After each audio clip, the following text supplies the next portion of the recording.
Hi అండి. ఇవాళ నా వంట స్పెషల్ వచ్చేసి జిలేబీ అన్నమాట. అయితే జిలేబీ తయారీ విధానం చూపిస్తాను, ఒకసారి రండి చూద్దాం. జిలేబీ కావాల్సిందండి, ఇదిగో నేనైతే దోశపిండి తీసుకున్నాను అనమాట. దోశపిండితో జిలేబీలు చేస్తున్నాను, చూస్తున్నారు కదండి. ఇందులో కొంచెం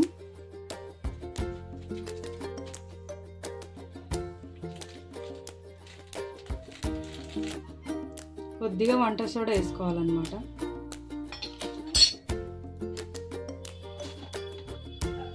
కొద్దిగా ఉప్పు చూస్తున్నారు కదండి. కొద్దిగా వంట సోడా వేసుకున్నాం కదా, కొంచెం ఉప్పు వేసుకొని అయితే మంచిగా ఈ దోశపిండి బాగా కలుపుదామండి. చూస్తున్నారు కదా, ఇదిగో ఈ విధంగా ఉంటే చాలన్నమాట. మరీ గట్టిగా ఉండొద్దు, మరీ ఎక్కువ నీళ్ళలాగా ఉండొద్దు. ఒకవేళ నీళ్ళలాగా మీకు అనిపిస్తే కొంచెం మైదా పిండి వేసుకోండి. చూస్తున్నారు కదా, ఈ విధంగా అయితే ఉండాలి. ఇప్పుడు ఒక గిన్నె పెట్టుకున్నాను అనమాట. చూస్తున్నారు కదా, ఈ గిన్నెలో కొద్దిగా చక్కెర వేసుకొని పాకం అయితే పడతాను. పాకం తొందరగా రావాలంటే వాటర్ కొన్ని వేసుకోవాలండి, సరిపోతాయి అన్నమాట. పాకం చూస్తారు కదండి, కరుగుతుంది అనమాట. అయితే ఇందులో కొద్దిగా ఇలాచి పొడి కూడా వేసేద్దాము, ఒక 2-4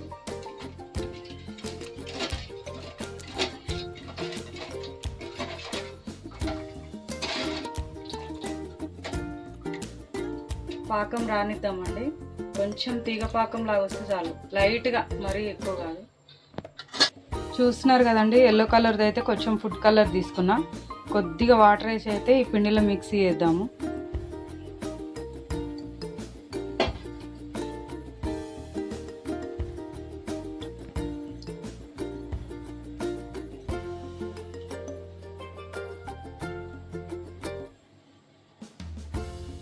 కొద్దిగా ఎల్లో కలర్ రావడానికి వేస్తున్నాం అన్నమాట.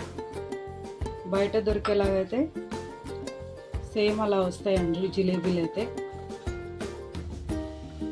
పాకంలో కూడా వేసుకోవచ్చు, కానీ పాకం ఇంకా మనం దేనికైనా యూజ్ చేసుకుంటాం కదండి, అట్లానే నేను పాకంలో వేయకుండా పిండిలో వేస్తున్నాను అన్నమాట.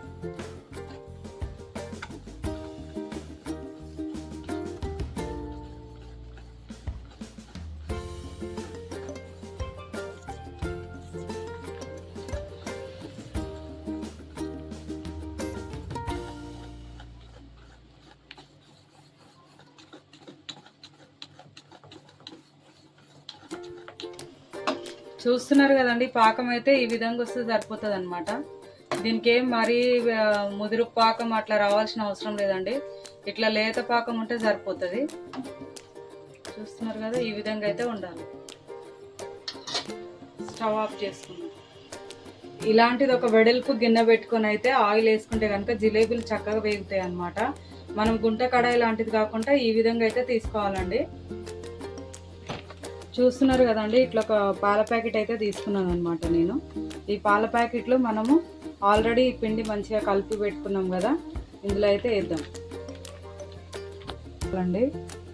ఇదిగో ఈ విధంగా రబ్బర్ బ్యాండ్ అయితే వేసుకోవాలన్నమాట పాల ప్యాకెట్లో వేసుకొని. లాస్ట్లో కార్నర్ ఉంటుంది కదండి, కొద్దిగా కట్ చేసుకోవాలి. ఇది మాత్రం కట్ చేసుకొని సరిపోతుంది. ఇప్పుడు వేద్దాం.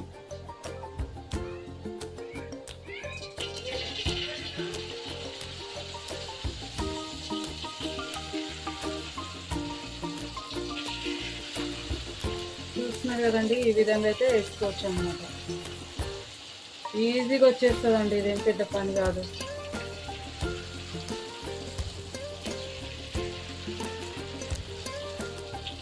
ఇట్లా వెడల్పుది అయితే ఇంకా కొంచెం ఎక్కువ వేసుకోవచ్చు అన్నమాట.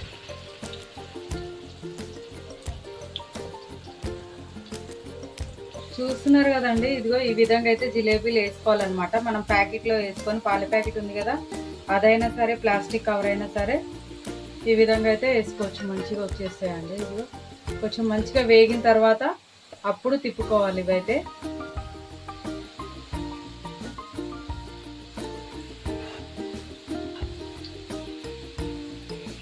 ఈజీగా వచ్చేస్తుందండి. మనకి జిలేబీ పిండి అంటే ఇంకా ఇట్లా చేయాలి ఏంటి అనే భయం లేకుండా ఇంట్లో ఉండే మన దోశ పిండితో అయితే ఈ విధంగా మంచిగా చేసుకోవచ్చు అన్నమాట. చూస్తున్నారు కదండి, ఈ విధంగా వేగితే చాలన్నమాట. మరీ నల్లగా మాడనవసరం లేదండి. ఇవి తీసి పాకంలో వేద్దాం.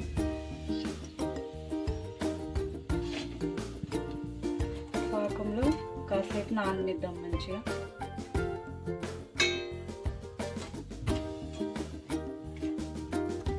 చూస్తున్నారు కదండి, పాకంలో వేసుకున్నాం కదా. ఇప్పుడు ఇవి మెల్లగా తీసేసుకోవడమేనండి. చూస్తున్నారు కదా, మంచిగా పాకం అంతా ఈ జిలేబీలకు పట్టేసింది.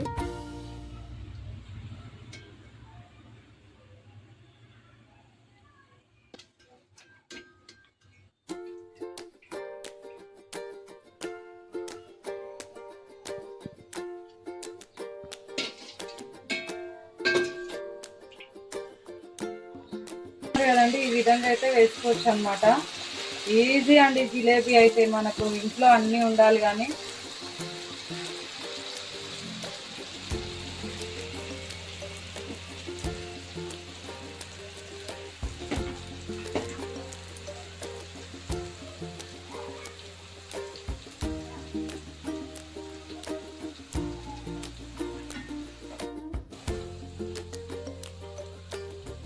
చూస్తారు కదండి, ఈ జిలేబీ తీసి వేగినాయి. మనము పాకంలో అయితే వేద్దాం.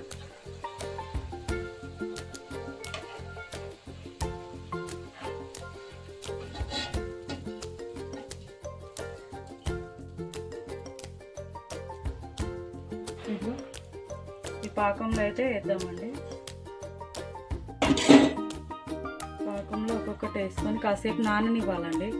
మనకు అప్పుడే అర్థమైపోతుంది అనమాట. ఇది జ్యూస్ అంతా మంచిగా, ఈ సిరప్ జ్యూస్ ఉంటుంది కదా, దీనికి పట్టినట్టు తెలిసిపోతుంది మనకు. అప్పుడు మనం తీసి పక్కకు పెట్టుకోవడమే. ఇట్లా ఒక్కొక్కటి వేసుకోవచ్చు అనమాట. మనం వేగినట్టే అవి వేగే వరకు ఈ జ్యూస్ అంతా ఇవి పీల్చుకుంటాయండి మంచిగా.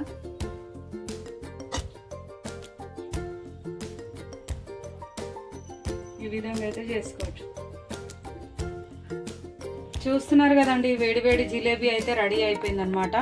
ఇంట్లో ఉండే దోశ పిండితో అయితే జిలేబీ ఎలా చేసుకోవాలి ఏంటి అనేది మీకు చూపించాను కదండి. టేస్ట్ అయితే అదిరిపోతుందండి. అయితే మనకి కొంచెం దోశ పిండి లిక్విడ్ లాగా అనిపిస్తే అందులో కొద్దిగా మైదా పిండి కలుపుకోవచ్చు అనమాట. ఓకేనా అండి, నా తయారీ విధానం నచ్చితే కనుక ఖచ్చితంగా ఛానల్ ఫాలో అవుతూ ఉండండి, సబ్స్క్రైబ్ చేసుకోండి. మరొక కొత్త వంటకంతో అయితే మళ్ళీ కలుద్దాం.